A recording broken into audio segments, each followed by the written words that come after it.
옆에 있는 분들 인사하겠습니다. 사랑하고 축복합니다. 앞뒤로 한번 인사하겠습니다. 복되고 형통하세요. 한 번 더 인사하겠습니다. 건강하고 아프지 마세요. 저도 여러분 사랑하고 축복합니다. 저희 교회 같으면 저도 여러분을 사랑하고 축복합니다. 그러면 여러분들도 저한테 손을 뻗어서 우리도 목사님을 사랑하고 축복합니다. 이렇게 응답을 해요. 아셨죠? 저도 여러분 사랑하고 축복합니다. 감사합니다. 여러분, 제가 하나님을 아버지라고 불러요. 아버지라고. 앞에 계시면 장로님이시죠? 장로님을 하나님을 누구라고 부르세요? 하나님을 누구라고 부르세요? 아버지라고 부르시죠. 그럼 저 아버지하고 장로님 아버지하고 같지요. 저도 하나님을 아버지라고 하고 장로님도 하나님을 아버지라고 하고. 오늘 처음 만났지만 장로님하고 저하고는 무슨 관계? 무슨 관계예요? 형제지요. 아버지가 같은 사람을 형제라고 그러지요. 그러지요. 형님 평안하셨어요? 이건 그냥 이론이 아니고요. 이건 실제예요. 여러분 하나님 믿으시지요? 하나님의 아버지시죠? 그럼 우리 모두는 다 한 가족이에요. 하나님의 가족이에요. 믿으시면 아멘. 권사님이신가요? 앞에 맞으시죠? 하나님 누구라고 부르세요? 아버지. 저도 하나님 아버지인데 그럼 같네. 아버지가 그냥 아버지가 같은 아들과 딸은 무슨 관계라고 그래요? 남매 관계라고 그래요. 누님 평안하셨어요? 저보다 좀 위 같은데 이런 관계 우리가요. 그러니까 교파가 달라도 교회가 달라도 우리가 어디에 있든지 복음 듣고 예수 믿고 구원받은 사람은 다 한 피바다 한 몸 이룬 형제와 자매예요. 그래서 교회를 뭐라고 그래요? 에베소 2장 29절 19절 말씀은 교회는 하나님의 가족이다. 믿으시면 아멘. 그러니까 교회는 하나님의 가족이에요. 그러니까 기능상은 목사님이고 성도님이고 하지만 기능상은, 그러나 신분적으로 보면 우리 다 같이 하나님의 가족이에요. 이런 따뜻한 마음 가지고 은정교회 주의 사랑이, 형제의 사랑이 넘치는 교회 될 수 있기를 주의 이름으로 축원합니다. 여러분, 교회가 성장하는 가장 근본적인 비결이 뭐냐? 교회가 따뜻하면 성장해요. 그러지요. 겨울에 이제 그 공사판에서 막 이렇게 일을 하는 분들이 겨울에 추우니까 공사판에 나무 쪼가리 갖다가 모아가지고 불을 피워요. 그러면 겨울에 추울 때 공사판에 불을 피우면 길 지나가던 사람도 어이구 추운데 저가서 불 좀 떼자.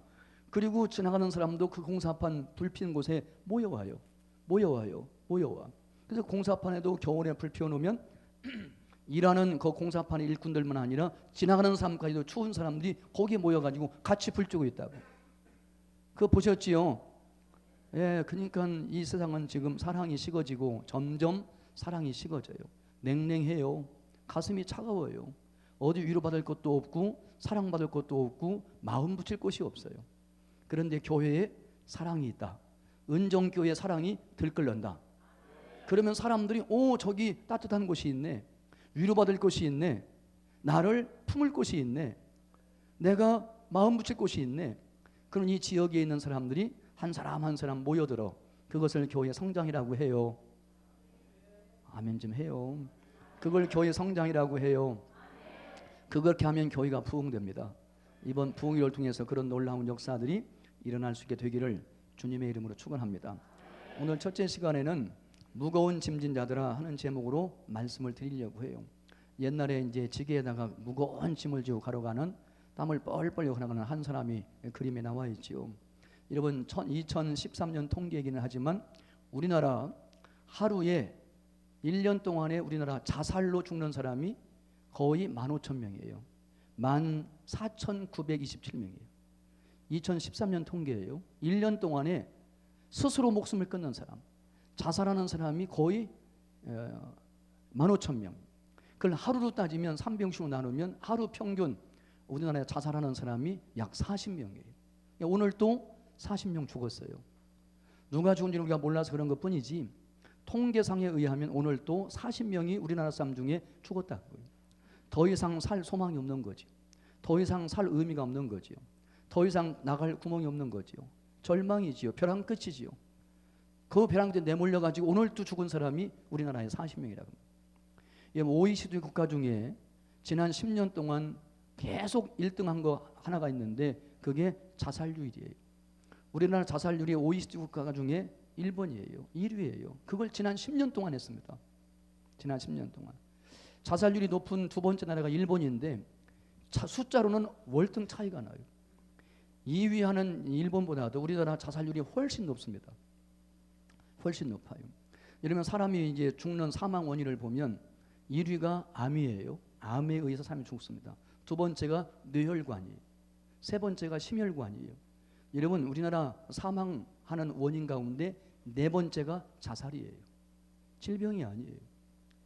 당뇨병 때문에 죽는 사람보다도 자살로 죽는 사람이 훨씬 더 많다. 그렇게 말할 수가 있습니다. 평균 사망률 중에 노인들의 사망률이 높습니다. 노인들은 4배, 4배. 근데 우리나라에서 자살하는 사람 중에 제일 많이 자살하는 나이가 몇 살이냐? 40대 남자예요. 우리나라 하루에 40명씩 죽어가는데 자살하는데 그 중에 40대 남자가 제일 많다는 거예요. 행복주시를 조사해봐도 우리나라 남자 40대가 제일 행복지수가 낮아요. 40대는 불행한 거예요 지금. 근데 아이러니하게도 우리나라 행복지수가 제일 높은 사람이 누구냐? 40대 여자들이에요. 저는 그게 이해가 안 가요. 어떻게 40대 남자들은 자살률이 남자들의 2배가 되고 자살률이 제일 높고 제일 불행하다고 생각하는데 40대 여자들은 왜 제일 행복하냐고. 그게요. 참 불공평한 세상이죠. 이런 세상이에요. 제가 목사니까 이런 얘기 해서는 안 되지만 믿지 않는 사람들이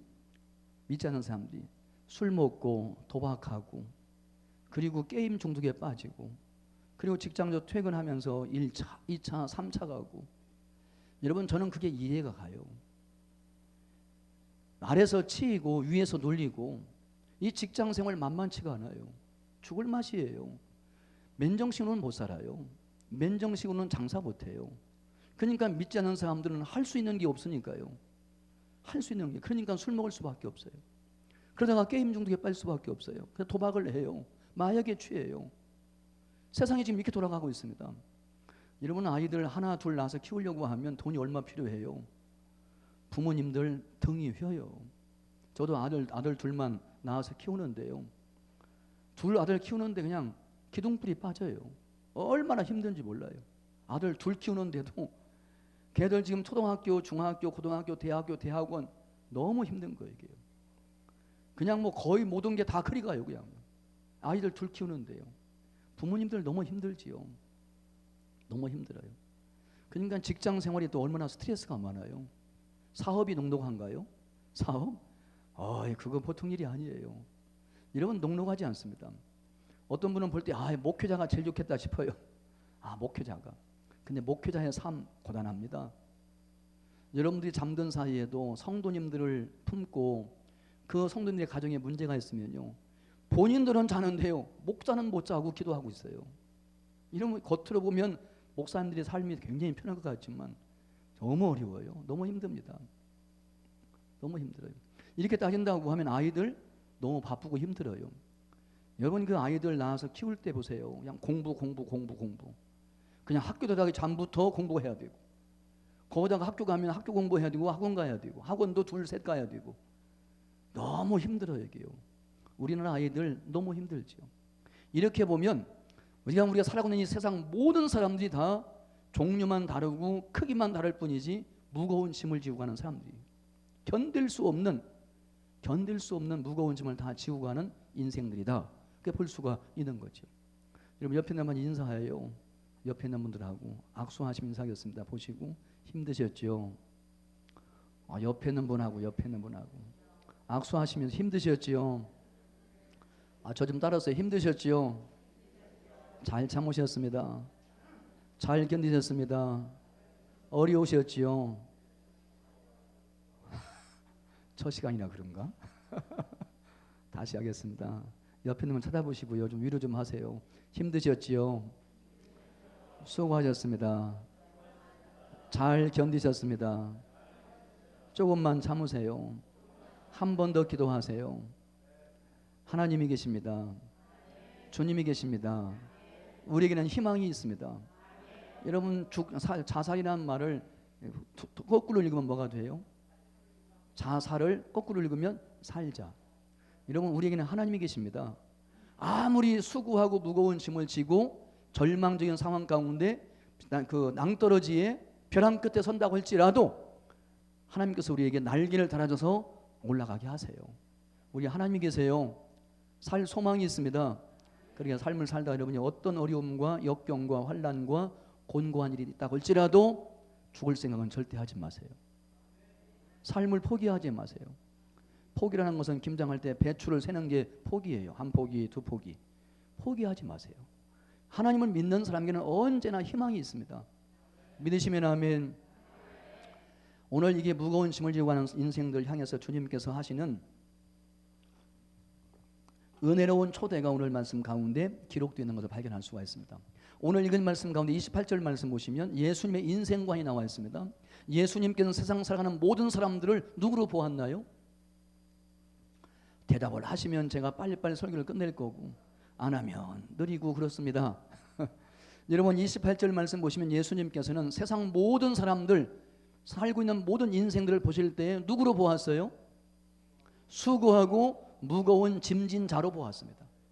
예수님의 눈에 볼 때는 세상 모든 사람들이 나이가 많든 적든 남자든 여자든 장사든 사업하든 공무원이든 할 것 없이 세상 모든 사람들 보실 때 예수님께서는 세상 모든 사람들은 지금 어떤 사람들이에요? 수고하고 무거운 짐을 지고 가는 사람들이다. 그렇게 보신 거예요. 여기 예수님의 인생관이 나와 있음을 발견할 수가 있습니다.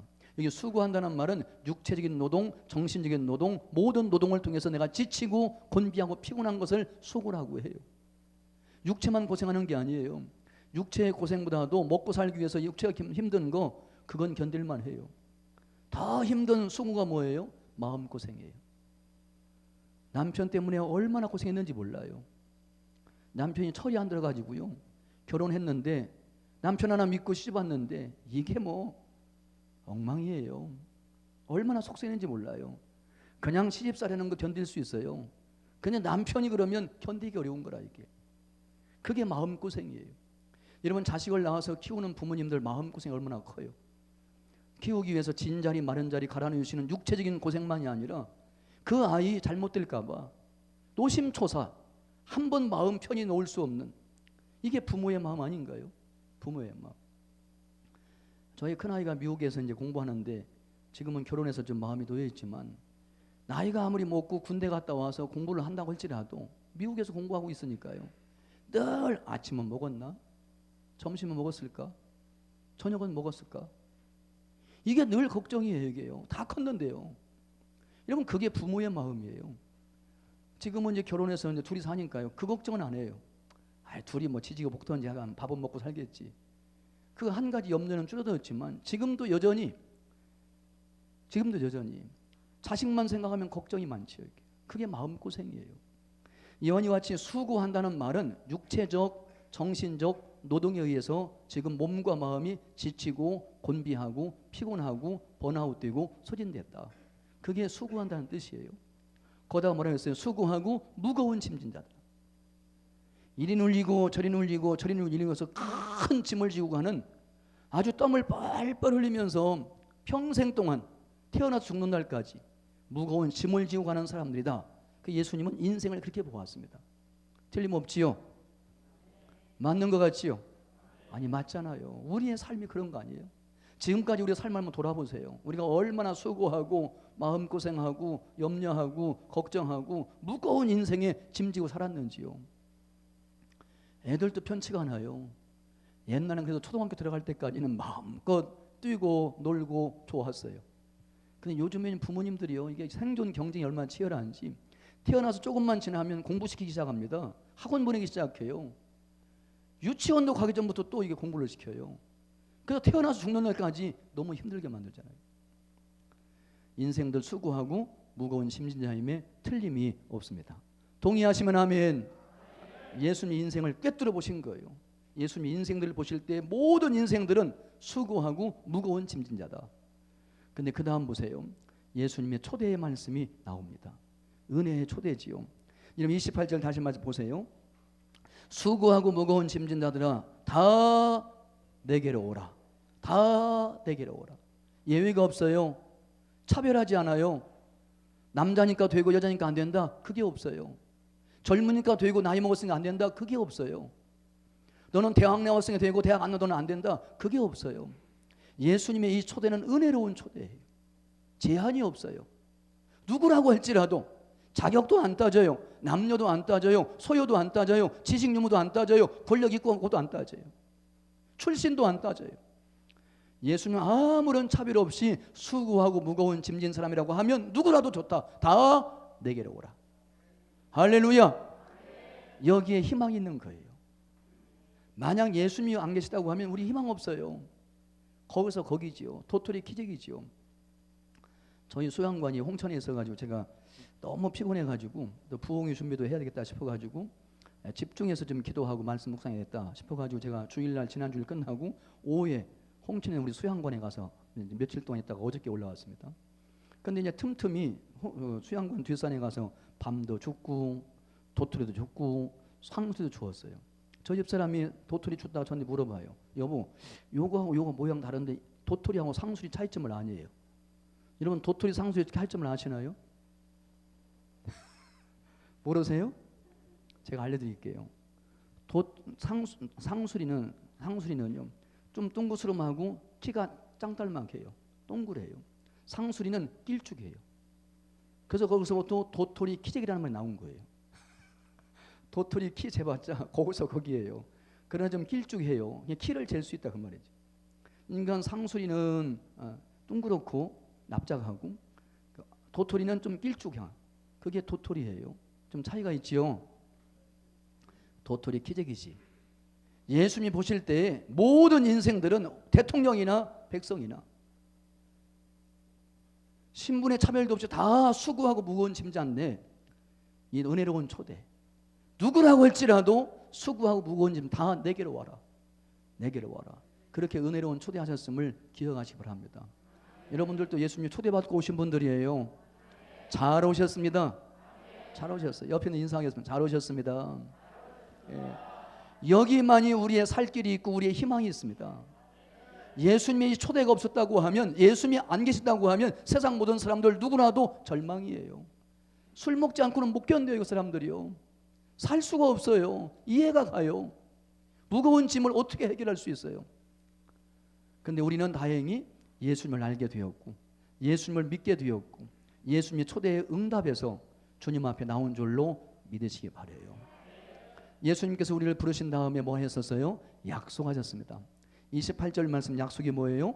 수고하고 무거운 짐 다 내게로 오라. 약속은 내가 너희를 쉬게 하리라. 할렐루야. 할렐루야. 이게 예수님의 약속이에요. 내게로 와. 그럼 내가 너를 편히 쉬게 할게. 내가 하리라. 영어 성경 보면 I will 의지를 담은 거예요. 예수님이 의지를 담아서 나에게 오면 내가 너희에게 쉼을 주겠다.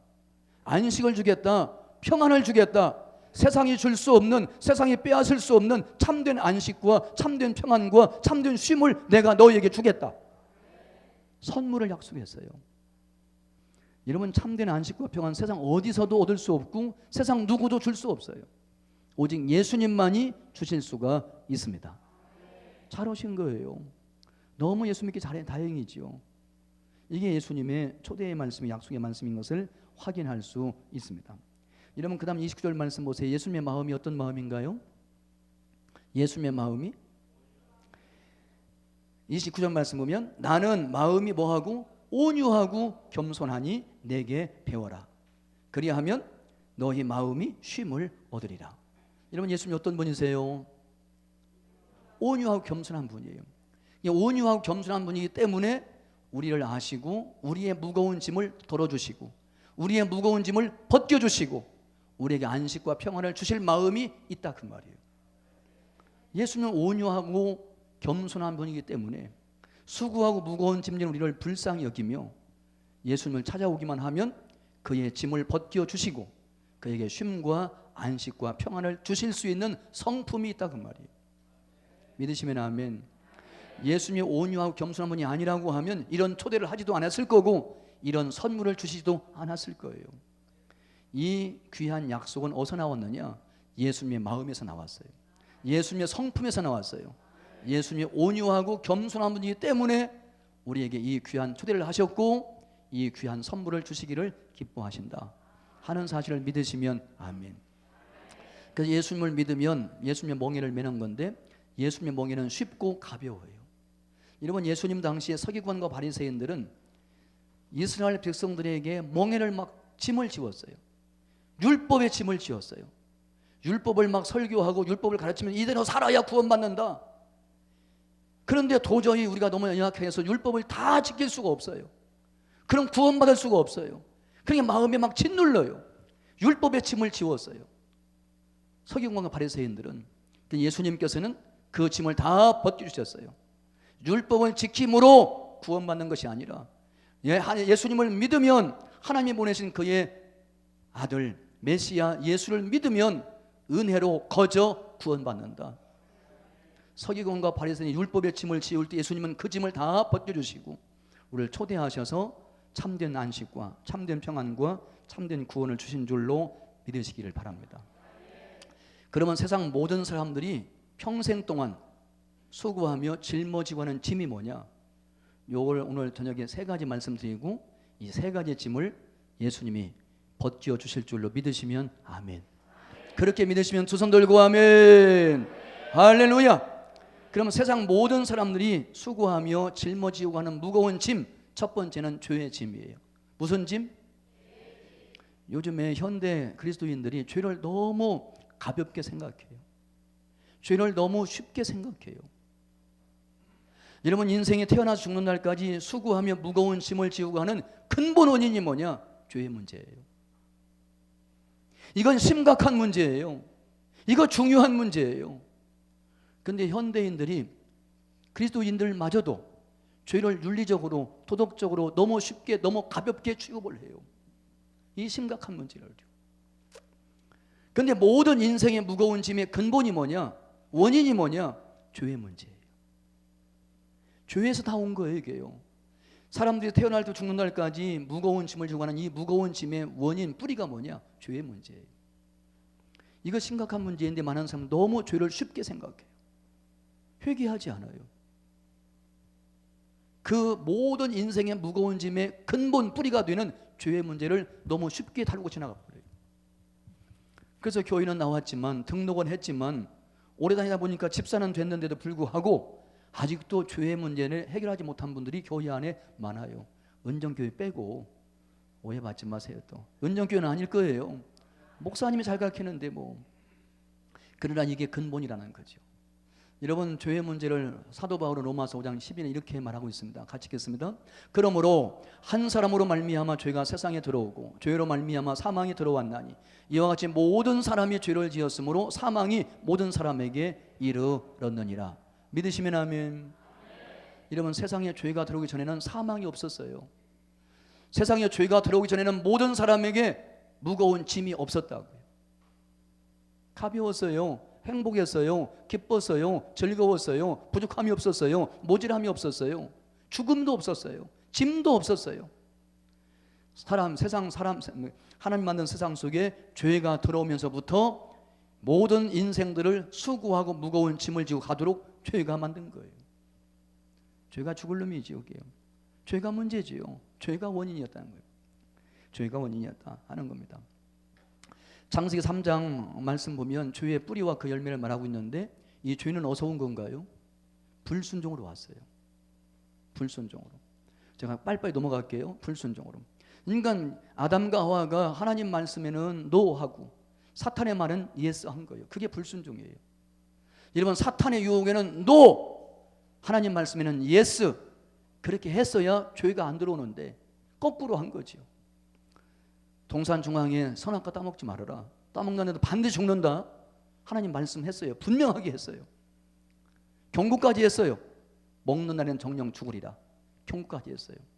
그런데도 불구하고 뱀이 와가지고는 영적 세계에 타락이 있어지고 그 타락한 천사가 쫓겨나가지고 세상에 와서 뱀에게 들어가가지고 뱀을 통해서 사탄이 아담과 하와를 유혹합니다. 하나님 말씀을 왜곡시켜요. 하나님 말씀을 뒤집어요. 하나님 말씀과 정반대 얘기해요. 거짓 약속을 해요. 선악과 따먹으면 너희 눈이 밝아질 거예요. 하나님같이 될 거예요.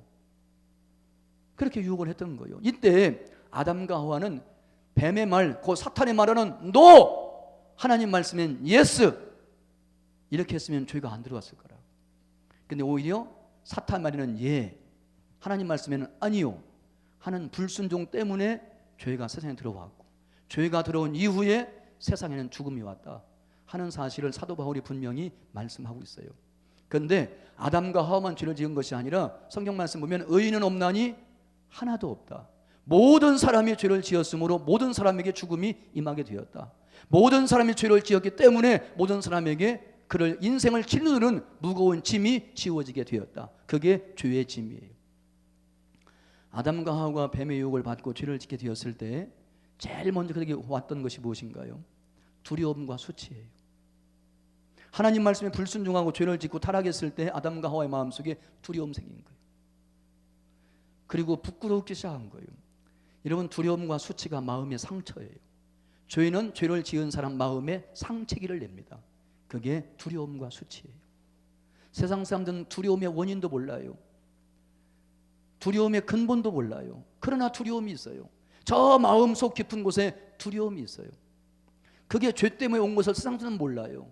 그리고 그 두려움의 짐을 지고 평생 살아가는 거죠. 여러분, 여자와 남자 모두에게 저주와 형벌이 임하게 됩니다. 땅도 저주를 받아요.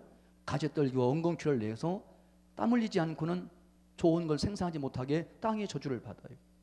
이렇게 수고하며 고생하고 살다가 죽어요. 죽음으로 끝나지 않아요. 심판받아요. 심판받고 나면 둘째 사망으로 가요. 둘째 사망이 불과 유황 타는 지옥불이에요. 이게 죄의 마지막 정착지예요. 이 세상 모든 사람들은 다 이 죄의 짐을 짊어지고 두려움과 수치와 저주와 형벌과 죽음의 두려움과 심판의 두려움과 그리고 내세에 대한 두려움 가운데 떨면서 그 죄의 짐을 지고 평생을 살게 된다는 거죠. 이런 믿지 않는 사람은 불쌍하지요. 불쌍하지요. 이 사실을 모르는 거예요. 우리는 지금 알고 있는 거고요. 그런데 이와 같은 죄의 짐을 지고 가는 사람들을 위해서 하나님께서 어린 양을 준비했습니다. 여러분, 예수님은 하나님이 준비하신 어린 양이에요. 하나님이 계획하신 어린 양이에요. 죄의 짐을 짊어가는 우리들에게서 죄의 짐을 벗겨주시려고 하나님께서 구원자로서 하나님이 준비하신 어린 양이 예수님이세요. 예수님 우리를 이 땅에서 죄에서 구원하기 위해서 오셨고 우리의 죄의 짐을 벗겨주시려고 오셨고 그걸 위하여 어린 양은 예수님께서 십자가에서 우리의 죄를 짊어지고 가시는 거예요. 그리고 예수님 오실 때 요한이 뭐라고 외쳤나요? 다 같이 읽겠습니다. 이튿날 요한이 예수께서 자기에게 나오심을 보고 이르되 보라, 세상 죄를 지고 가는 하나님의 어린 양이로다. 누구의 어린 양이에요? 하나님이 준비하시고 하나님이 예비하시고 하나님이 계획하시고 하나님이 뜻하신 우리의 모든 죄의 짐을 벗겨주기 위해서 하나님이 미리미리 만세전부터 계획하시고 예비하시고 준비하셨다가 때가 참에 갈라디아 4장 4절 말씀, 때가 참에 하나님이 그 아들을 세상 죄를 지고 가는 어린 양으로 이 땅에 보내신 거예요. 우리의 죄짐 벗겨주시려고. 그래서 예수님께서 이 땅에 오셔서 우리의 죄를 위하여 십자가에 죽으셨다가 사흘 만에 다시 살아나시는 십자가의 죽으심과 부활을 통하여 우리를 위하여 죄의 짐을 벗겨주시는 구원의 사건을 이루신 줄로 믿으시기를 바랍니다. 이것을 구원의 복음이라고 해요. 같이 읽겠습니다. 내가 받은 것을 먼저 너희에게 전하였노니 이는 성경대로 그리스도께서 우리를 위하여 죽으시고 장사 지낸 바 되셨다가 성경대로 사흘 만에 다시 살아나사. 여기에 중요한 말 중에 하나가 우리를 위하여예요. 여러분, 구원도 공식이 있어요. 성경 말씀을 보면 구원 공식이 있는데 이 구원 공식 보면 이렇게 되어 있습니다. 그리스도께서 그리스도를 믿음으로, 예수 그리스도를 믿음으로, 우리 주 예수 그리스도를 믿음으로 구원받는다. 또 어떤 성경 말씀이면 그리스도께서 우리를 위하여, 우리 죄를 위하여 죽으신 것을 믿으면 구원받는다. 그게 구원 공식이에요. 여기서 우리를 위하여, 우리 죄를 위하여 라고 말씀하실 때 세 가지 의미가 있어요. 하나는 우리를 대표해서 그 말이에요. 제가 초등학교 4학년 때 공부를 잘해가지고 반장을 했어요. 놀라지도 않으셔. 반장 시시한가요? 제가 초등학교 4학년 때 공부 잘해가지고 반장을 했다니까요. 근데 좀 놀라시면 제가 설교할 때 좀 힘이 나죠. 저녁을 너무 잘 먹어가지고. 근데 우리 4학년 때 담임선생님이 최동춘 선생님이세요. 제가 초등학교 4학년 담임선생님 이름도 알잖아요. 그래도 안 놀라셔. 근데 그 선생님은 꼭 이제 칠판에다가 이제 이렇게 그 책에 있는 것을 요약해서 쓰세요. 그러면 이제 돌아서서 이렇게 칠판에다가 분필로 글씨를 쓰시니까 우리 반 아이들이 선생님이 안 보는 사이에 장난을 시작해요. 장난을. 앞에 뒤에 있는 여학생 머리를 잡아다니기도 하고, 뒤에 있는 남학생이. 그리고 막 분필을 던지기도 하고, 막 시끄럽게 떠들기도 막 장난을 쳐. 그럼 선생님이 이제 칠판에다가 쓰시다가 화가 나셔가지고 딱 돌아보면 애들이 다 아는 척하고 가만히 있어요. 아는 척. 그럼 선생님이 이제 화가 나셨는데 자기가 딱 돌아보니까 다 똑바로 서 있거든. 앉아 있거든요. 그러니까 누구를 벌을 줄 수가 없잖아요. 그러니까 선생님이 있다가 반장 나와 그래요. 반장. 그럼 누가 나가겠어요? 제가 반장이라고 했어요. 지금 누가 나가겠어요? 제가 나가. 그럼 제가 떠들었어요? 뒤에서 여학생 머리 잡고 다녔어요? 제가 필기를 안 했어요? 제가 반장이었다니까요. 저는 아무 잘못 없어요. 선생님이 칠판에 쓸 저는 따라 썼고, 장난도 안 쳤고, 떠들지도 않았고, 아무런 잘못이 없어. 그런데 단지 제가 뭐예요?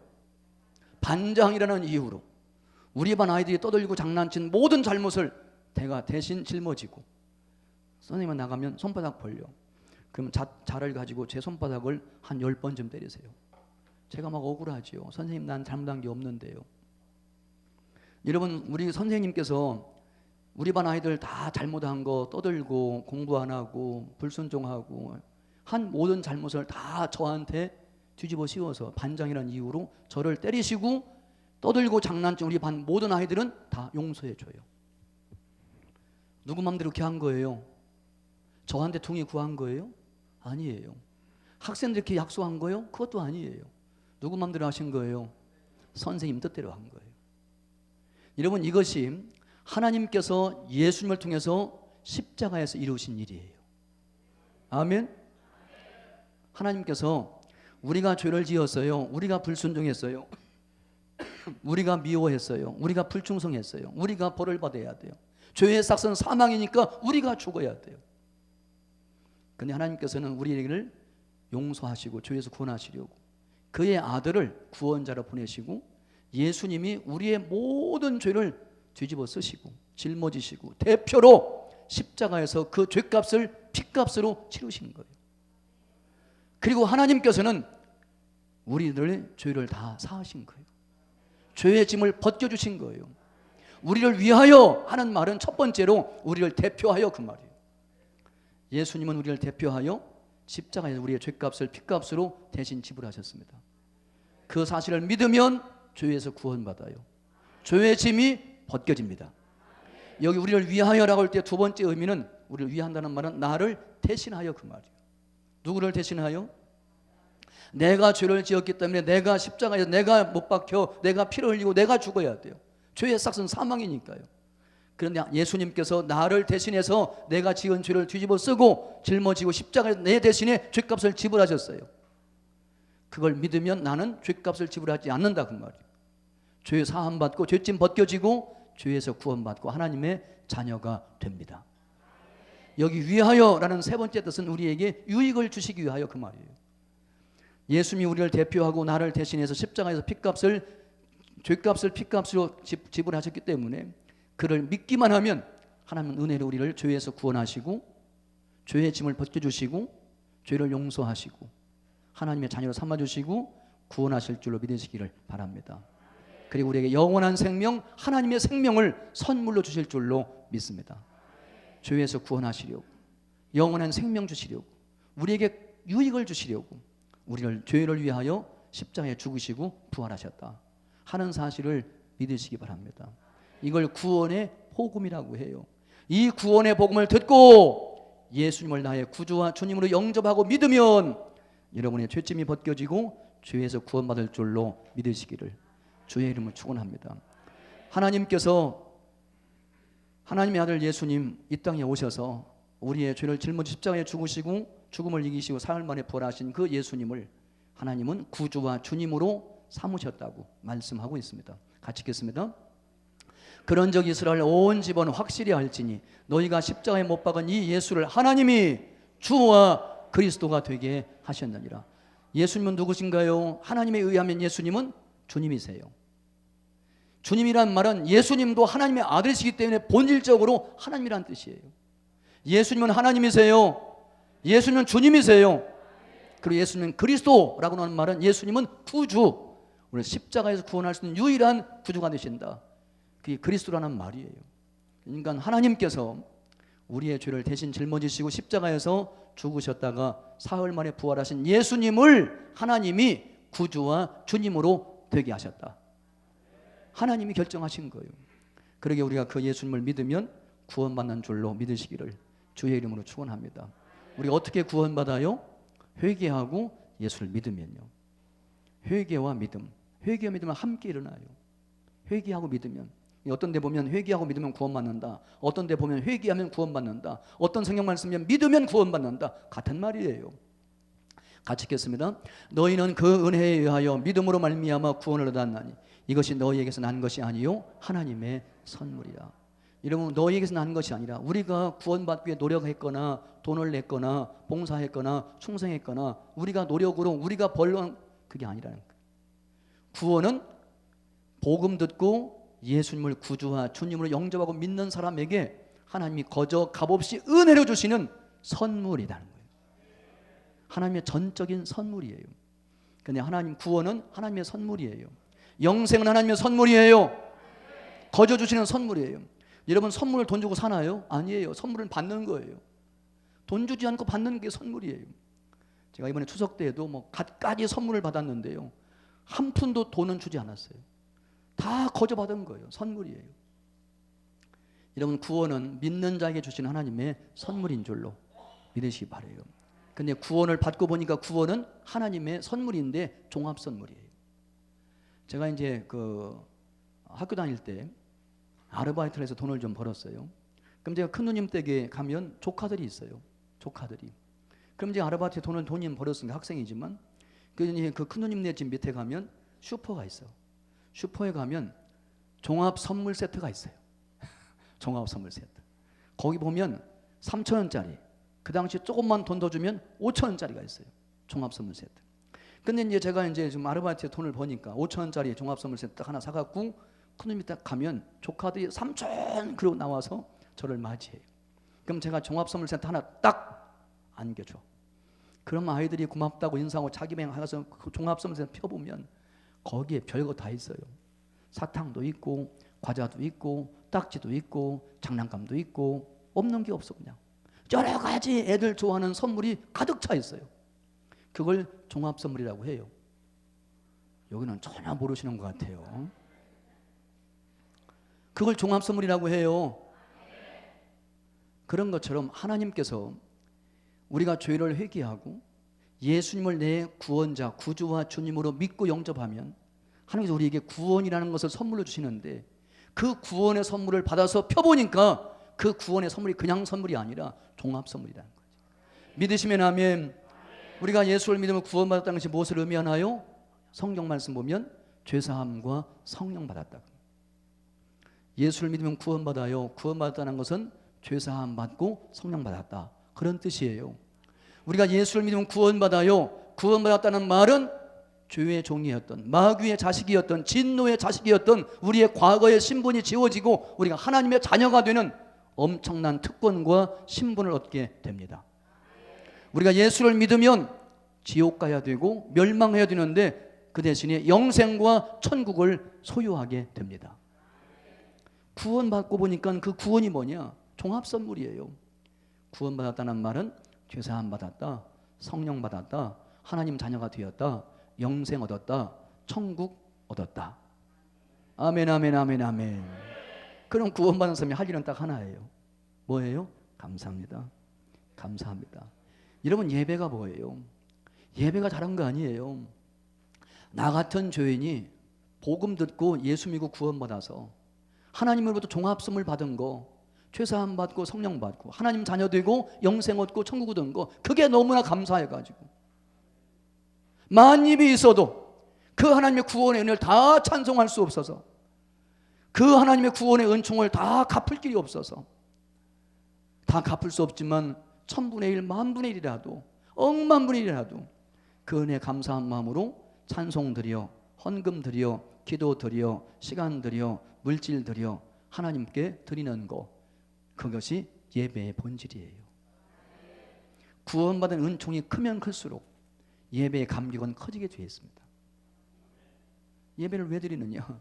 구원받은 애 감사해서 찬송 드리고 기도 드리고 헌금 드리고, 그것도 모자라서 이 몸밖에 없사오니 이 몸 받으소서, 몸을 드리는 것이 최고의 예배예요. 헌신이 예배의 절정이에요. 한번 따라하세요. 나는 죄사함 받았다. 나는 성령 받았다. 나는 하나님의 자녀가 되었다. 나는 영생 얻었다. 나는 천국 얻었다. 믿으시면 아멘. 여러분이 예수를 믿을 때 하나님께서 여러분에게 종합선물 세트를 주셨습니다. 받은 사람이 할 일은 영원토록 그 은혜에 감격해서 하나님께 찬송하며 감사하며 헌신하며 사는 것이 우리의 삶이에요. 이럴 때 우리의 죄의 짐이 완전히 벗겨집니다. 여러분 기억하시나요?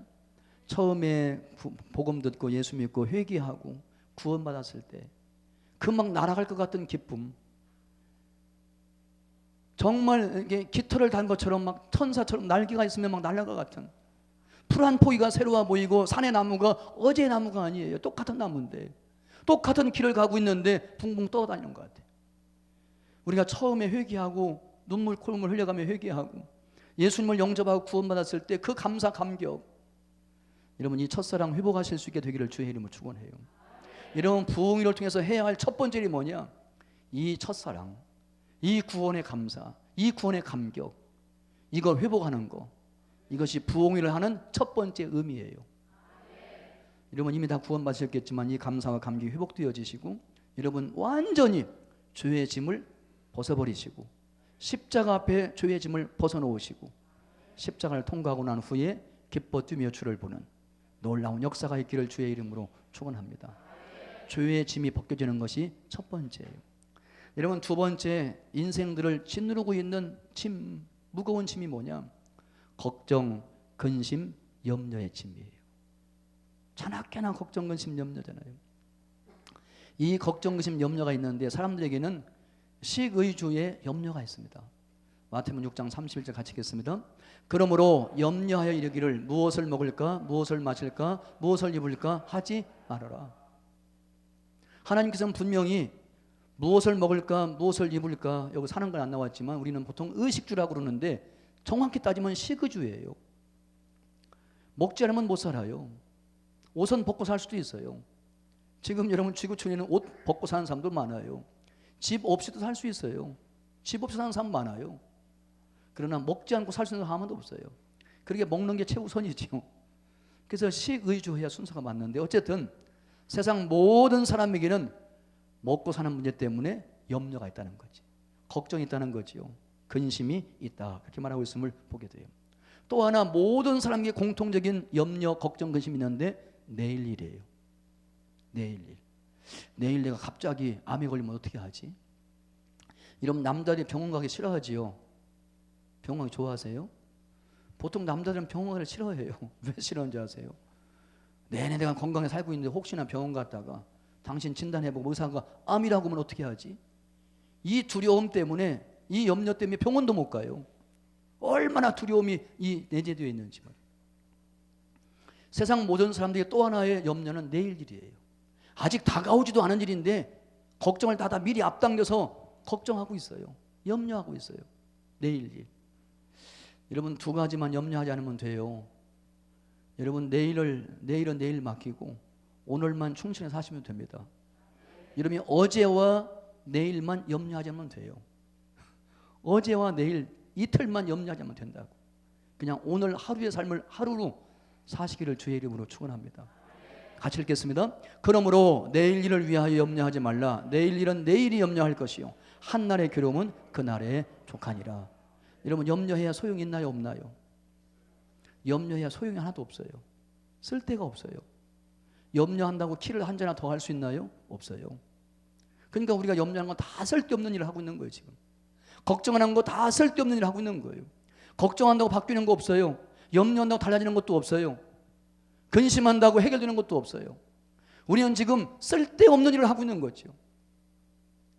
아직 다가오지 않은 미래의 일을 염려하고 있는 거예요. 사람들이 염려하는 것이 90%는 다가오지 않은 일이에요. 아직 일어나지 않은 일인데 미리 갖다가 염려하고 있는 거예요. 90%는. 그리고 10%는 과거를 염려하고 있어요. 지나간 거 어떻게 할 거예요? 과거는 과거일 뿐이에요. 지나간 거 고칠 수 없어요. 되돌릴 수도 없어요. 그러니까 많은 사람들이 다 어제를 염려하고 내일을 염려하고 과거를 염려하고 미래를 염려해요.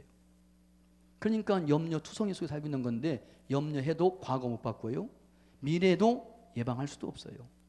그럼에도 불구하고 사람들은 염려하고 걱정하고 근심에 산다는 거죠. 여러분, 원래 그 헬라어로 근심, 걱정, 염려라는 말은 마음이 나누어진다 그런 뜻이에요. 그러니까 마음이 정함이 없어요. 염려하는 사람들은 정함이 없어요. 이리 갔다가 저리 갔다, 이랬다 저랬다. 그냥 삶이 정함이 없어요. 이런 삶을 살고 있는 모습을 볼 수가 있습니다. 이게 세상 모든 삶이 짊어지는 염려의 짐이에요. 여러분, 사람들이 왜 염려할까요? 염려의 원인이 무엇일까요? 같이 읽겠습니다. 오늘 있다가 내일 아궁이에 던져지는 들풀도 하나님이 이렇게 입히시거든 하물며 너희일까 보냐. 믿음이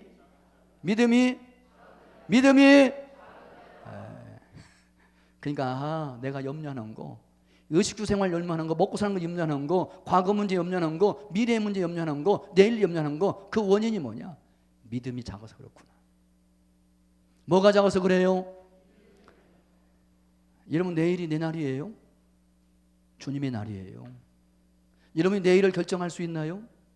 내일이 무슨 일이 날지 아나요? 계획은 할 수 있지만 계획대로 되는 거 하나도 없어요. 날도 주님의 것이에요. 여러분, 자식들 걱정하지요? 뭐라고 그래요? 내 자식이라고 해요. 여러분이 지금 낳아서 키우는 것이 여러분 자식인가요? 여러분의 소유권이 있으신가요? 없어요. 하나님께서 여러분을 통하여 여러분의 자녀들의 생명을 이 땅에 보내신 것뿐이고 그 모든 자녀들은 하나님의 소유이지 여러분 거 아니에요. 근데 우리는 내 자식이라고 그래요. 내가 마치 주인인 것처럼. 그 내가 마음대로 지시하고 명령하고 내 말 안 들으면 화가 나고 분노하고 저주하고 그래요. 여러분, 자식 내 자식 아니에요.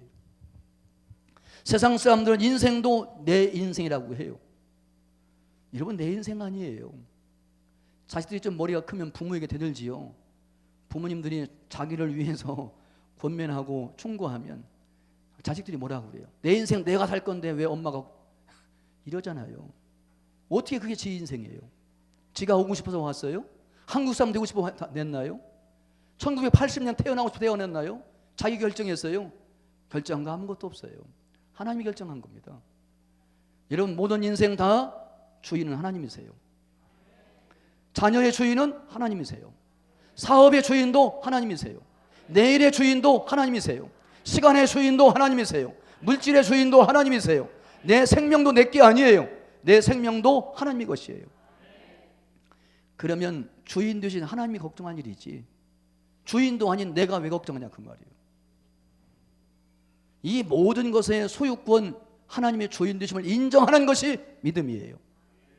이걸 인정하지 않고 내 자식이라고, 내 사업이라고, 내가 하는 장사라고, 내 교회라고, 내 미래라고, 내 인생이라고 마치 그 모든 것이 자기가 주인인 것처럼 행세하면 걱정, 근심, 염려 속에 태어나서 걱정, 근심, 염려하며 살다가 걱정, 근심, 염려하며 죽을 수밖에 없어요. 평생 무거운 짐을 지고 살 수밖에 없다고 말이에요. 여러분, 소유권을 포기하세요. 여러분의 소유권을 양도하세요. 아니, 원래 이 모든 소유권이 만드신 하나님, 구원하신 하나님에게 소유권이 있습니다. 하나님의 주권을 인정해야 걱정, 근심, 염려의 짐을 벗고 참된 안식과 참된 평안을 누리며 인생 살 수 있습니다. 믿으시면 아멘. 인정하시죠? 여러분 자녀 때문에 염려하지 마세요. 염려하지 말고 기도하세요. 여러분 사업 때문에 염려하지 마세요. 사업이 염려가 되면 기도를 하세요. 여러분의 건강 때문에 염려하지 마세요. 여러분이 건강 염려되면 기도를 하세요. 여러분의 내일 때문에 염려가 되시면 염려하지 말고 기도를 하세요. 주인 되신 하나님께 기도하세요. 하나님이 알아서 할 일이에요. 하나님이. 그러니까 염려의 해결책이 뭐냐? 염려의 해결책이 먼저 그의 나라와 그의 의를 구하는 것뿐이에요. 그럼 우리가 걱정하지 않아도 우리의 먹을 것, 입을 것, 살 것 하나님이 더해 주신다고 분명히 약속을 해 주셨습니다. 믿으시면 아멘. 어떤 사람이 염려, 걱정, 근심이 하도 많으니까 살 수가 없잖아요. 그래서 이제 또 없는 돈을 구해가지고 자기 대신 자기가 걱정할 것, 염려할 것을 대신 걱정해 주는 사람을 하나 고용을 했어요.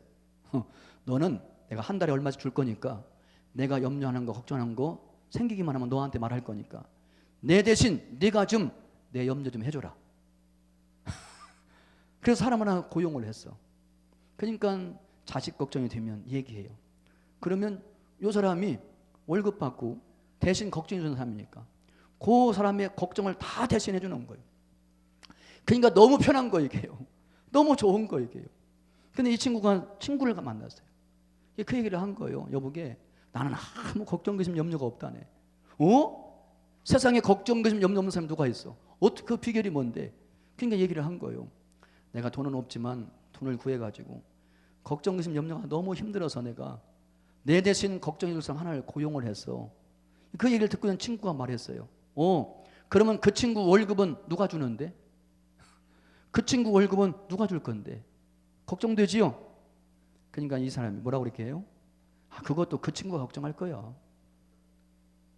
무슨 말인지 이해 안 가시나요? 그것마저도 그 친구가 걱정할 거라. 마찬가지예요.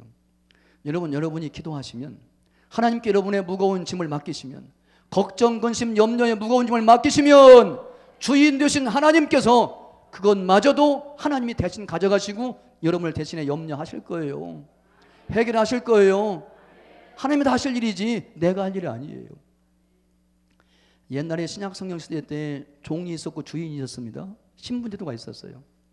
근데 그 당시에 종들은요, 주인이 얼마나 책임을 졌는가 하면 혹시나 주인이 사업에 실패해서 빚을 졌고 어려운 사람, 그럼 주인은 굶어도 그 종은 먹였습니다. 그게 예수님 당시의 주종관계예요. 주인이 굶는 한은 있어도 절대로 자기 집의 주인은 종은 굶기지 않아요. 그게 주인의 자존심이에요.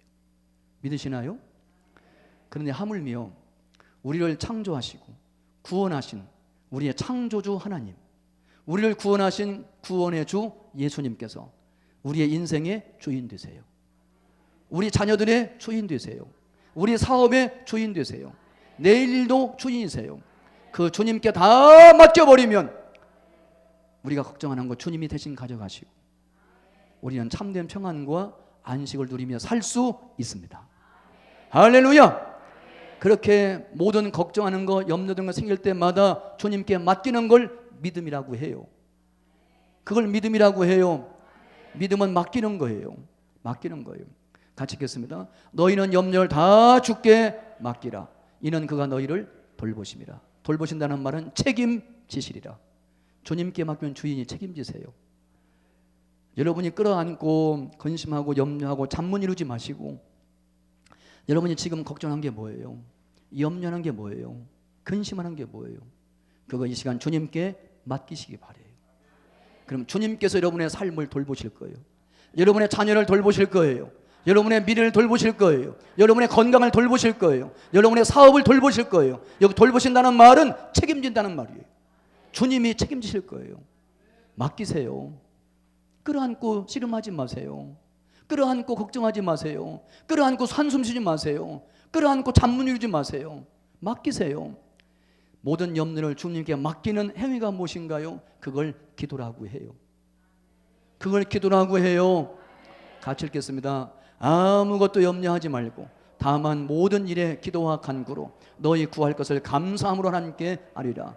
그리하면 모든 지각에 뛰어난 하나님의 평강이 그리스도 예수 안에서 너희 마음과 생각을 지키시리라. 한번 따라하세요. 염려할 것인가? 따라서요. 염려할 것인가?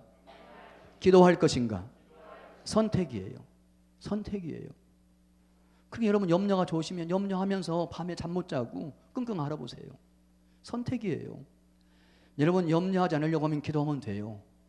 기도하면 염려하지 않게 돼요. 기도하지 않으면 염려 속에 빠져 살 수밖에 없어요. 그게 우리의 인생이에요. 염려의 짐, 걱정의 짐, 그것이 어떤 거라고 할지라도 염려가 생길 때마다, 근심이 생길 때마다 빨리빨리 주님께 다 맡겨버리세요. 맡기는 걸 믿음이라고 하고 맡기는 행위를 기도라고 해요. 여러분 염려의 제목을 기도 제목 삼으셔서 주님께 맡기심으로 참된 안식과 평안을 누리며 사시기를 주의 이름으로 축원합니다. 미국 감리교회 부흥의 역사에 빼놓을 수 없는 인물이 하나 있는데 그분이 퀘일 목사님이에요. 이 목사님은 아주 유명한 분이에요. 능력 있는 설교가예요. 설득력 있는 설교가예요. 미국의 감리교회 부흥에 빼놓을 수 없는 인물이에요. 근데 그분이 하루 저녁에는 교회 일로 걱정이 돼가지고 교회 일로 염려가 돼가지고 잠이 안 오는 거예요. 아무리 잠을 청해도 교회 일이 염려가 돼서 이게 잠이 안 오는 거예요. 그러니까 잠을 못 이루고 주책하다가 잠이 안 오니까 비계를 끌어안고 침대에서 내어가지고 침대 밑에서 무릎을 꿇고 하나님께 기도했어요. 그랬더니 하나님께서 기도에 응답해 주셨습니다. 얘야, 내가 지금 교회 일로 염려하고 잠 못 이루고 있구나.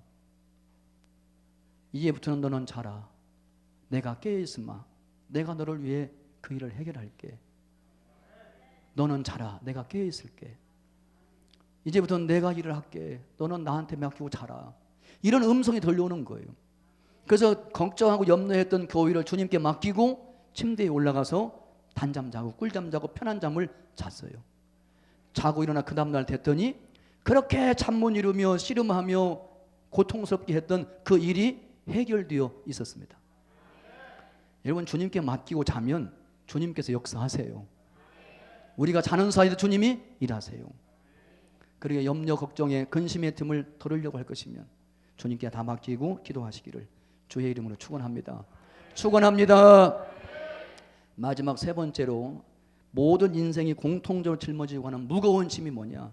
질병의 짐이에요. 질병의 짐. 여기에 나는 아픈 데가 하나도 없어. 그러면 손 들어보세요.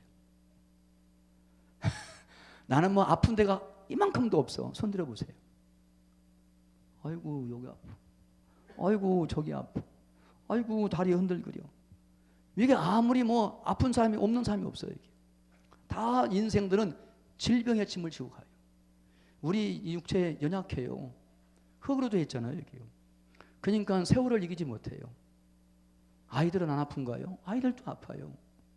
태어나서부터 죽는 날까지 병원 안 다니는 사람 하나도 없어요. 이게. 정도의 차이만 있을 뿐이죠. 그런데 예수님께서는 우리가 짊어지고 가는 평생 무거운 질병의 짐도 벗겨주시고 고쳐주시고 치유하시는, 아멘 안 하시면 끝까지예요.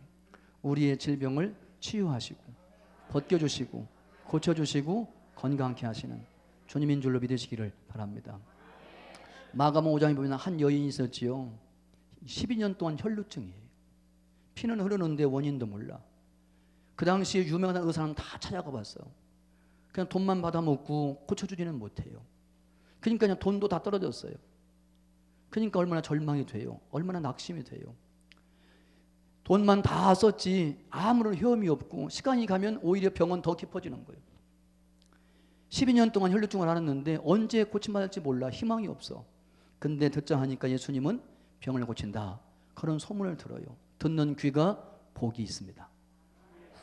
듣는 귀가 복이 있어요. 그 여인이 이 얘기를 들은 거예요. 그럼 예수님을 만나려고 갔는데 보니까 뭐 얼마나 많은 사람들이 예수님을 둘러싸고 길을 가고 있는지, 여자의 몸으로 아픈 몸으로 12년 동안 아팠으니까 무슨 힘이 있겠어요. 달려갈 수 있어요? 뛰어갈 수 있어요?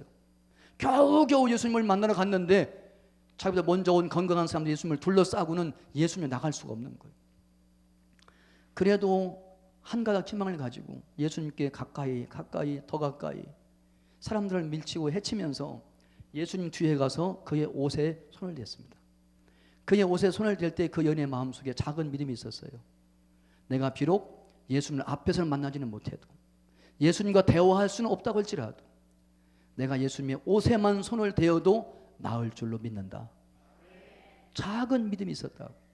그 작은 믿음 가지고 여인이 예수님의 뒤에 휘집고 들어가서 예수님의 옷을 딱 손에 대었는데, 믿음 가지고, 작은 믿음이지만 그 믿음 가지고 예수님의 옷에 손을 대었더니 그 순간에 예수님의 능력이 나간 거예요. 예수님은 아셨어요. 아, 내 몸에서 능력이 빠져나가고 있다.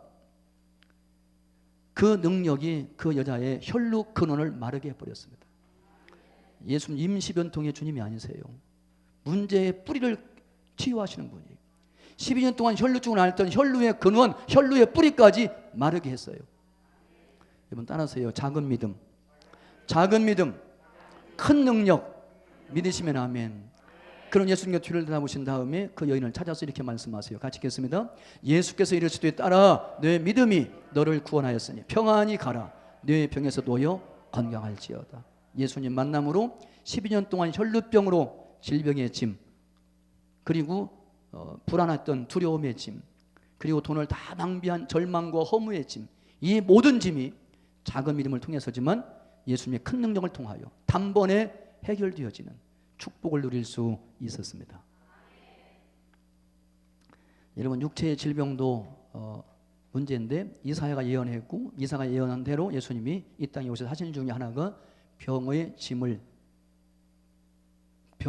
벗겨주시고 병을 짊어지시고 병을 치유하시는 주님이신 것을 이렇게 증거하고 있습니다. 같이 읽겠습니다.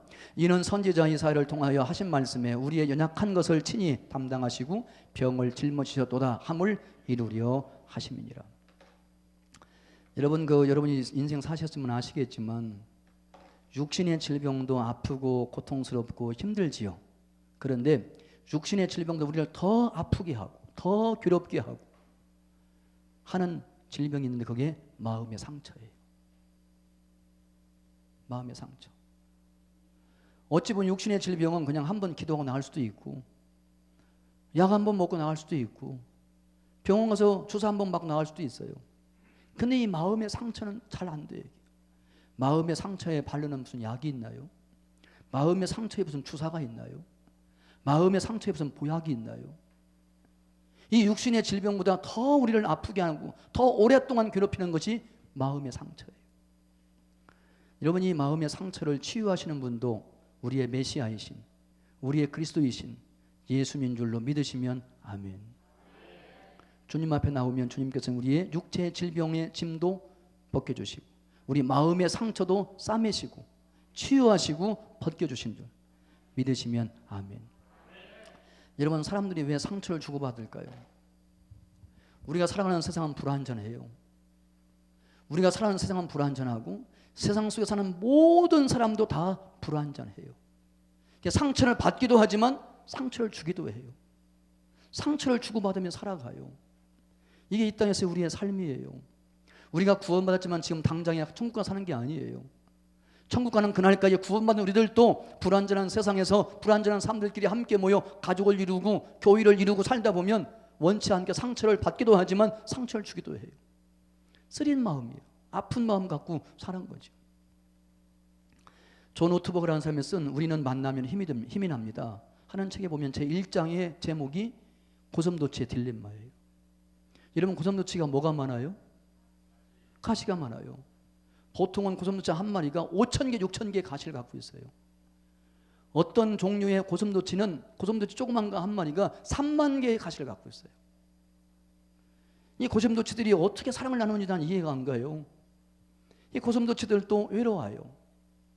자기들도 10마리, 20마리가 함께 모여서 서로 의지하고 서로 사랑하고 서로 도우며 살고 싶어.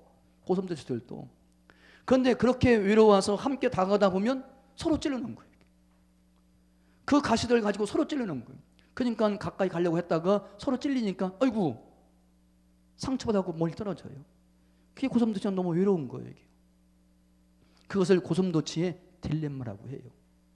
가까이 하기는 먼 당신이지. 가까이 가고 싶어요. 함께 하고 싶어요. 사랑하고 싶어요. 근데 가까이 가다 보면 원치 않게 상처를 주기도 하고 받기도 하는 거예요. 이게 고슴도치의 딜레마예요. 부부사도 마찬가지예요. 사랑하고 위로하고 축복하고 오손도손 알콩달콩 살아야 할 부부가 그냥 평상시는 모르지만 화가 나면 숨겼던 가시를 가지고 배우자를 막 찔러요. 남편의 가슴을 찔러 아내의 마음을 아프게 해. 가장 가까운 부부가 서로 상처를 드러내요. 화만 나면 말이에요. 부부싸움을 해요. 이런 상처를 주고받아요. 이게 너무 아픈 것이요. 부모와 자식도 마찬가지. 부모가 자녀에게 막 상처 줘. 자식이 부모에게 상처 주고. 교회 안에서도 한 피보다 한 형제와 자매라고 하면서도 말이에요. 가까이 가려고 보면 상처를 받으니까 에이, 교회 생활 저 멀리서 해야 되고 중심에 들어가면 상처받고 그냥 주일날 왔다만 그냥 가야 되지. 교회를 깊숙이 관여하다 보면 상처받아. 이런 사람이 한둘이 아니에요. 여러분, 이 상처를 치유하는 길이 무엇인가요? 용서해요. 용서해요. 나에게 상처를 준 사람을 기꺼이 용서하고, 내가 누군가에게 상처를 주었으면 겸손히 용서를 구해야 돼요. 서로 용서할 때 그 용서하는 사랑을 통해서 주님께서 우리를 치유하시고 회복하실 줄로 믿으시기를 주의 이름으로 축원합니다. 축원합니다. 이 마음의 상처도 주님께서는 용서를 통하여 치유하시는 분인 것을 발견할 수 있습니다. 오늘 설교를 매듭지려고 해요. 예수님께서는 인생관이 뭐예요? 세상의 모든 인생들을 바라볼 때 수고하고 무거운 짐 진 자들이라 이렇게 말씀하고 있습니다. 우리가 수고하고 무거운 짐을 지고 가는데 첫 번째 무슨 짐이에요? 무슨 짐? 죄의 짐. 그런데 예수님은 누구신가요? 우리의 죄의 짐을 벗겨주시고 우리의 죄를 사하시며 우리를 용서하시는 우리의 구주이신 줄로 믿으시면 아멘. 죄의 짐은 구주이신 예수님께 맡기면 돼요. 주님께 나와 회개하면 돼요. 그럼 언제나 그 주님께서는 우리의 죄를 벗겨주시고 우리의 죄를 사하실 줄로 믿으시기를 주의 이름으로 축원합니다. 한번 따라하세요. 불신자가 회개하면 구원받고 신자가 회개하면 치유받는다. 믿으시면 아멘. 우리를 무겁게 짓누르는 또 하나의 짐이 뭐예요? 염려, 걱정, 근심의 짐이에요. 그런데 예수님은 우리의 주님이세요. 주님 되신 예수님께 걱정, 염려 이런 거 다 맡기세요. 맡기는 방법이 기도예요. 그럼 주님께서 대신 맡으시고 우리에게 참된 평안과 안식을 주십니다. 여러분, 우리에게 질병의 짐이 있습니다. 육신의 질병, 마음의 상처, 이게 다 우리를 고통스럽게 하고 짓누르고 있는 잠못 주게 하고 아프게 하는 질병들인데 예수님은 치유자가 되셔서 우리 육체의 질병도 치유하시고 마음의 상처도 치유하시는 치유자이심을 믿으시기 바랍니다. 저를 따라하세요. 예수님은 나의 구주, 예수님은 나의 주님, 예수님은 나의 치유자, 예수님은 우리 구주, 예수님은 우리 주님, 예수님은 우리 치유자. 죄는 쓰레기다. 염려는 쓰레기다. 질병은 쓰레기다. 상처는 쓰레기다. 여러분, 죄는 쓰레기예요. 그걸 왜 끌어안고 있으세요? 냄새나게 해요. 여러분, 쓰레기를 하루 이틀 안 치우고 게으름 피우고 안 치워보세요. 온 집안이 그 쓰레기가 썩어가지고는 냄새를 풍깁니다. 아무리 비싼 아파트 살아도 쓰레기 한 봉지 안 버리면 그 비싼 아파트를 썩은 냄새가 다 진동을 해버려요. 여러분, 죄는 쓰레기예요. 끌어안고 있을 이유가 없잖아요.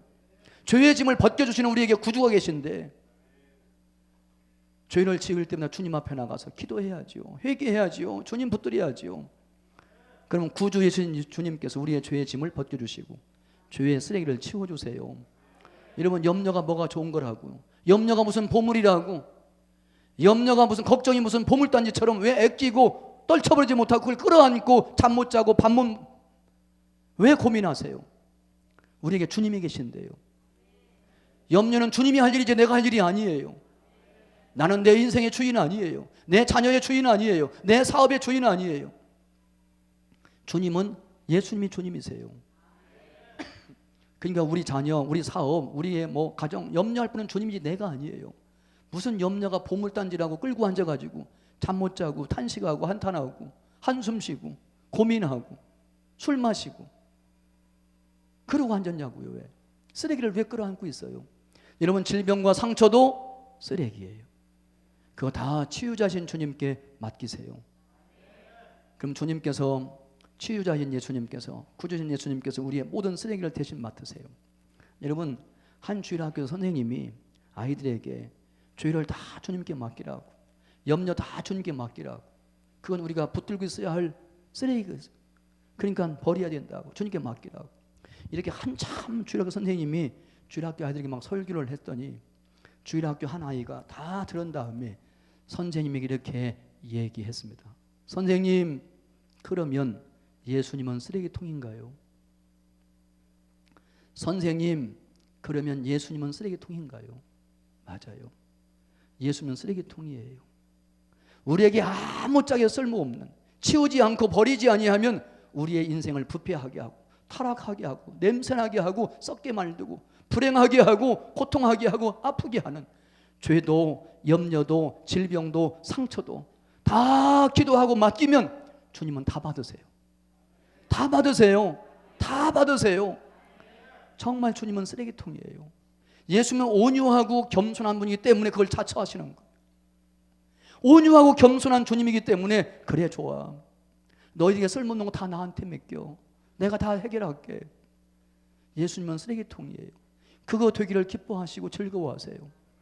그 구주 예수님, 주님 예수님, 치유자 예수님께 여러분의 죄도 염려도 질병도 상처도 이번 부흥의 기도를 통하여 다 맡기시는 가운데 죄의 짐 벗으시고 무거운 짐 다 벗으시고 주님 주시는 참된 평안과 참된 안식과 참된 기쁨을 회복하시고 기쁘고 즐겁게 신앙생활 하시기를 주의 이름으로 축원합니다.